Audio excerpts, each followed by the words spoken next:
Hello everyone, this is Dr. Joe Dione, and in this video we will discuss things that we can do throughout our day-to-day to prevent falls and the injuries that come with them. First, we want to remind ourselves of some of the things that we can do to make sure that our bones are strong and healthy. In the event that we do have a fall, it will decrease the likelihood of there being a fracture or break to our bones. This includes maintaining a proper diet with the right vitamins, minerals, and other nutrients that are needed for our body to maintain strong and healthy bones. We want to maintain the recommended weight. That way there is not an increased force against the bones if we do fall.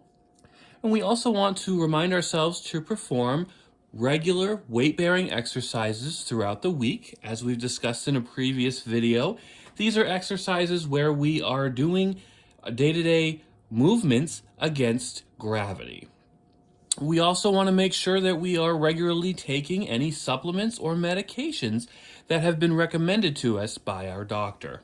And as always, if we have any questions or changes in our day-to-day, we want to discuss those with our doctor to make sure that a specific plan is in place for each of us. There are several things that we can make part of our daily routine that will assist in preventing falls and their related injuries.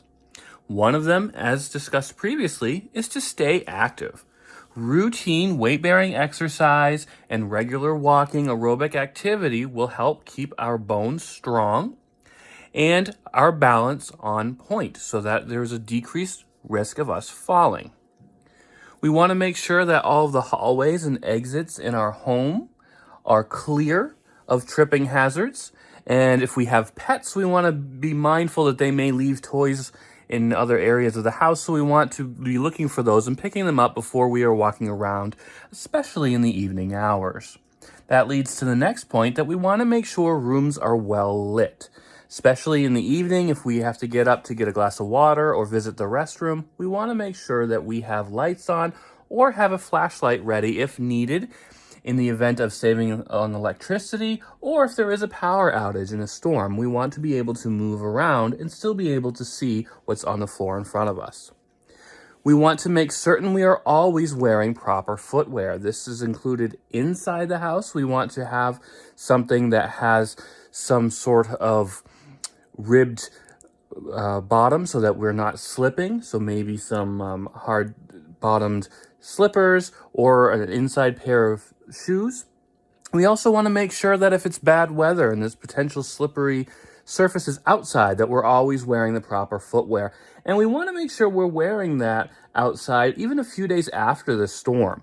Oftentimes we forget to do that a day or two after the storm because we assume that it's been shoveled or treated. But sometimes when it heats up and then cools down at night, there's some black ice that can form on walkways and driveways, and we want to be mindful of that.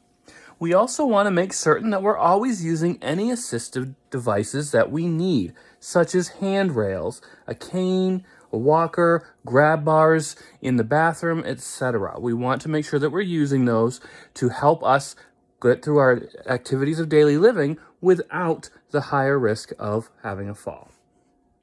In the event that we or someone near us does fall, we first want to make certain that we do not panic.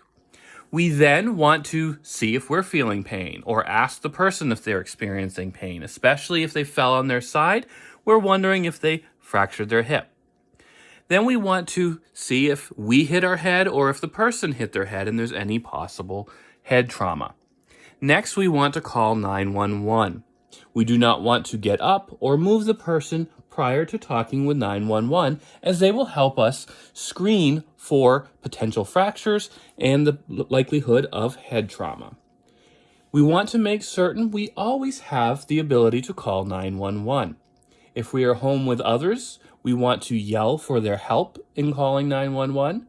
If we are home alone, we want to make certain that we have a cell phone or cordless phone with us or some sort of life alert call device on us at all times, so that if there is a fall, we can reach out for help without having to get up and get to the phone. I hope you found this information helpful, and I wish you all a wonderful and safe week.